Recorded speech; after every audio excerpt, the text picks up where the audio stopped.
I'm only talking about this because I'm a Star Wars fan, and well, that's what I do. I give you my Star Wars takes, and I typically try to be a pretty positive person in the community, but I had to just speak out about some of this stuff that's going on. Some people will say that the fan base in Star Wars is toxic, but what I say is it's fans that care.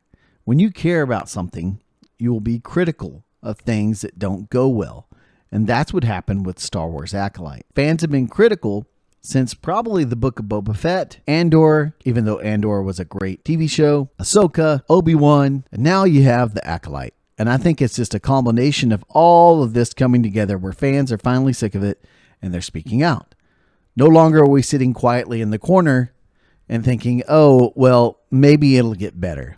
No, when you love something, you critique it and you speak out. You want it to be good because we need Star Wars to be good because we want good Star Wars shows. So this recently was tweeted out and there was a video, and I'm not going to get into too much of the video, but it reads here, of course, I live in a bubble of my own reality, but for those who aren't aware, there has been rampant vitriol that we have faced since the show has even been announced. Well, you can go on and read the rest of the tweet. I'll put it in the description, but I'm not going to go through everything that she says here. My take, this is narcissistic, this is gaslighting, and it all checks out with the way that Disney has always gone about their PR when something is terrible and canceled. When a show fails because of bad writing, because of bad acting, no one shows up to watch it.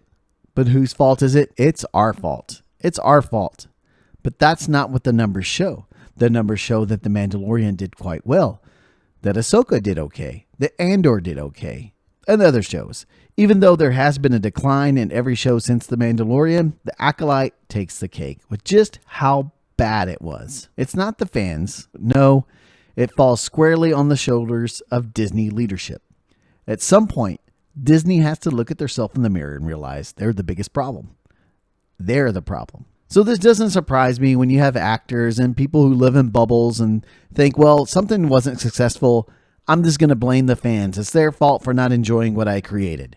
When in reality, no one enjoys what was created because it sucks. Star Wars really needs to get back to the original storytelling, what made them great. Get away from this tentpole storytelling. Tell the story about a greater good and a greater evil, that there's right and there's wrong. Jedis being the warrior monks of peace and justice that they are. Sith being those who are self-absorbed and seeking only for self-preservation and to exalt themselves. But hey, we're the problem, right? No, this is a classic case of narcissism and gaslighting the fan base. So this seems to check out. I really hope Star Wars can turn it around because I want some good Star Wars shows, but they have to stop blaming their fans. Make sure to like and subscribe, or we will execute Order 66. Check out our other videos on the screen as well. Yes, my lord.